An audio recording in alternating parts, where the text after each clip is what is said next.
Calais, France. The year is 1348.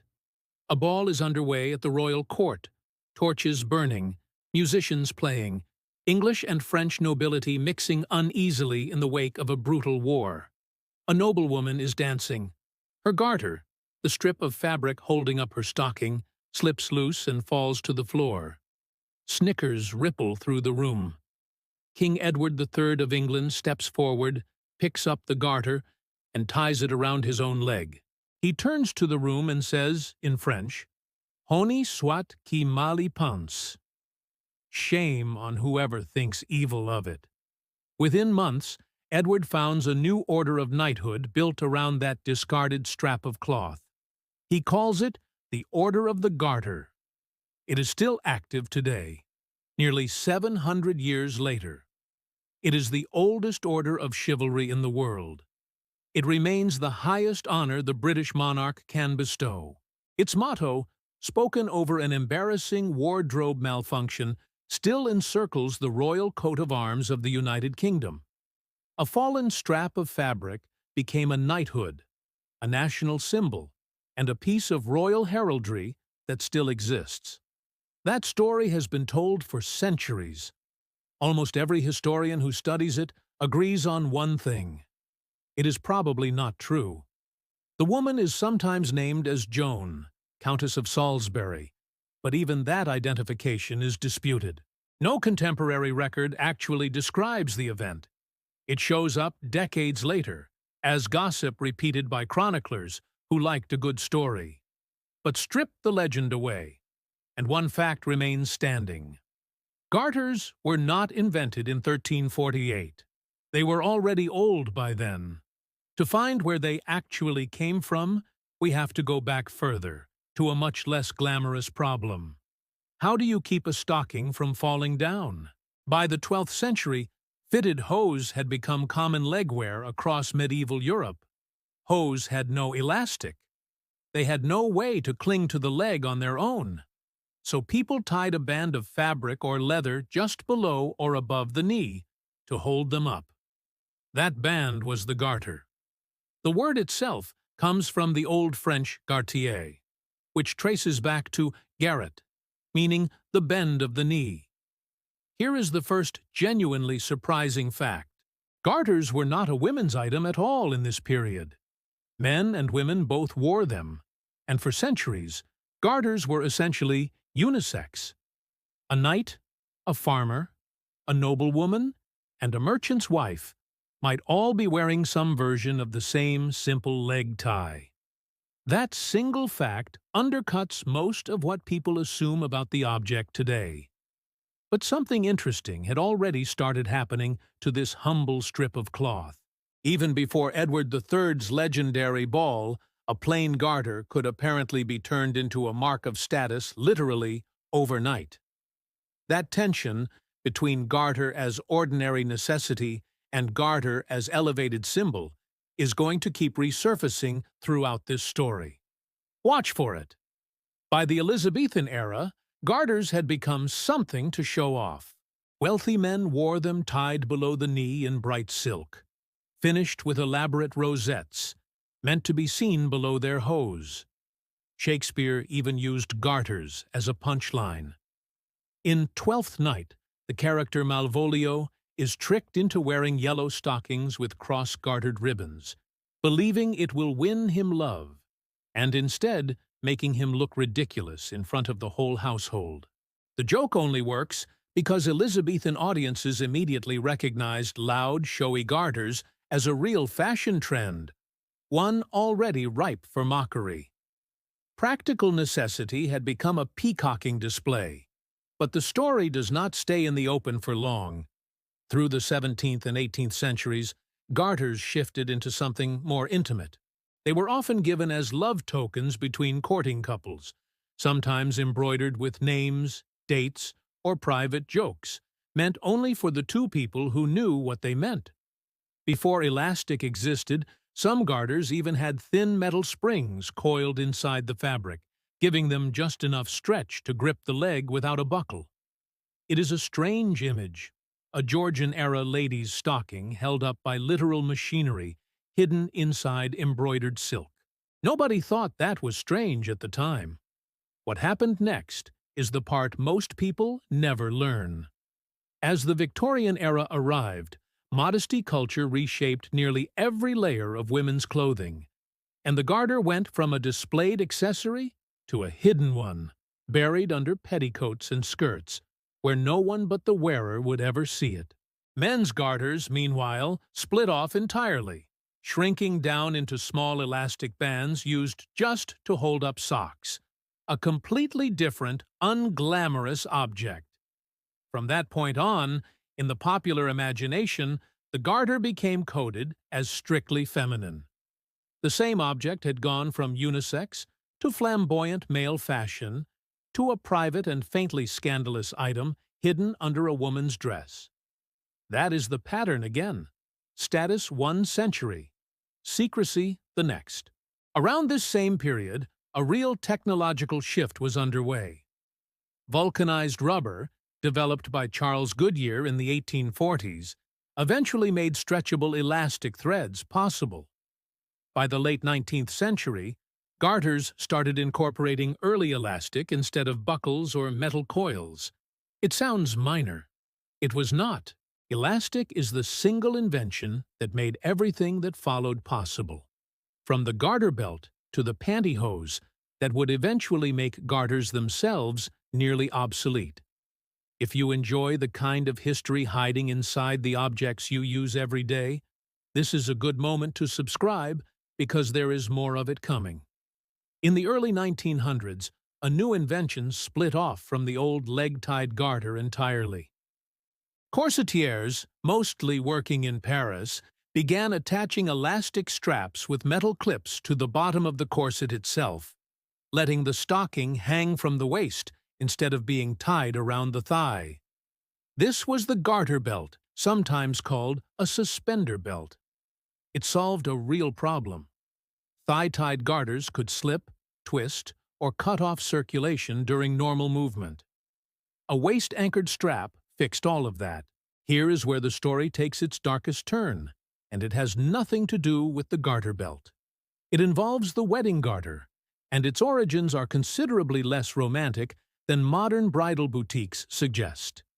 In medieval England and France, there was a widespread superstition that owning a piece of a bride's clothing brought good luck.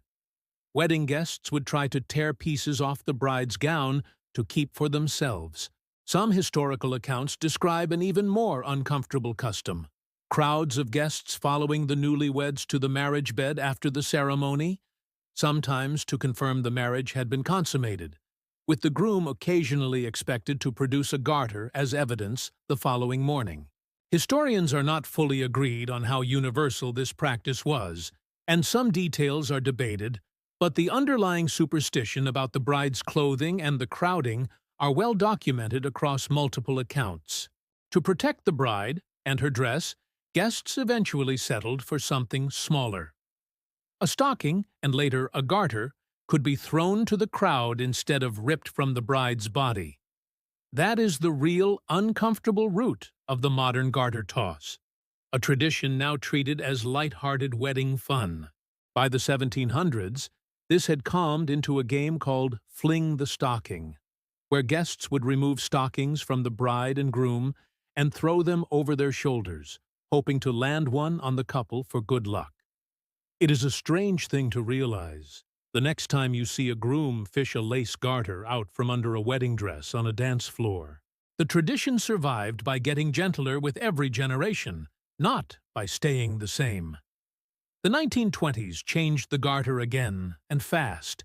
Hemlines rose dramatically during the flapper era, and garters, no longer hidden under floor-length skirts, came back into view, worn higher on the leg, and often decorated with ribbon work, embroidery, and bright silk. The same object that Victorian modesty had buried came roaring back into fashion within a single generation. Public one century, private the next, public again after that. The pattern was still holding. Then came the 1940s, and a genuine wartime disruption. During the Second World War, Nylon, the material most stockings were made from, was redirected almost entirely toward military production, used in parachutes, tents, and rope. Stockings became scarce and expensive almost overnight. Some women resorted to drawing a fake seam up the back of their bare legs with eyebrow pencil to imitate the look of stockings they could no longer buy. Members of Britain's Women's Auxiliary Air Force were issued basic, inexpensive suspender belts as standard practical kit. A small sign of just how essential the garter belt had become to daily life by that point. It had gone from luxury fashion to military-issued necessity in about 2 decades. Then, in 1959, one family accidentally made the garter belt obsolete. In 1953, Ethel Gant was riding an overnight train with her husband, Allen Gant Sr., a textile manufacturer from North Carolina. She was pregnant and told him this would be her last trip before the baby came, because managing stockings, a girdle, and a garter belt together had become too uncomfortable to bear. Allen asked her a simple question. What if the stockings were just sewn onto the panties themselves? Ethel stitched a crude prototype by hand and handed it back to her husband, essentially daring him to make it real. He brought it to his company, Glen Raven Mills, and with a small team of colleagues, turned it into a manufactured product they called panty legs. It launched in department stores in 1959. Almost nobody bought it. It sat on shelves for years, dismissed as an odd novelty nobody actually needed. Then, in 1965, London designer Mary Quant popularized the miniskirt, and stockings held up by a visible garter belt suddenly would not work with the new hemlines at all. Pantyhose, the product nobody wanted 6 years earlier, became almost overnight essential. The garter belt, invented as the essential item, turned into the optional one. The novelty item people ignored became the daily necessity, and the daily necessity became the novelty.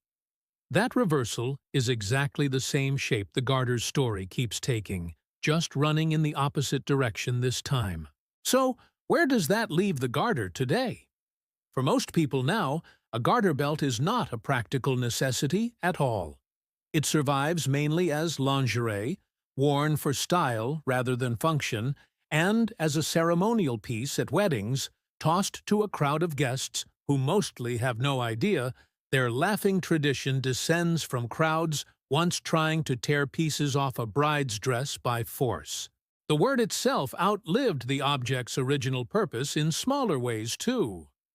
Garter snakes, common across North America, likely earned their name because their striped pattern resembled the striped garters people once wore, although a handful of etymologists debate the exact connection. Garter stitch, one of the very first techniques taught to new knitters, is named for the same reason. It produces a stretchy fabric similar to hand-knitted garter bands from centuries ago. Even the phrase, "have someone's guts for garters," still used today as a threat, keeps a 500-year-old object alive purely as a figure of speech, long after almost nobody ties a literal strip of cloth around their leg to hold up a stocking.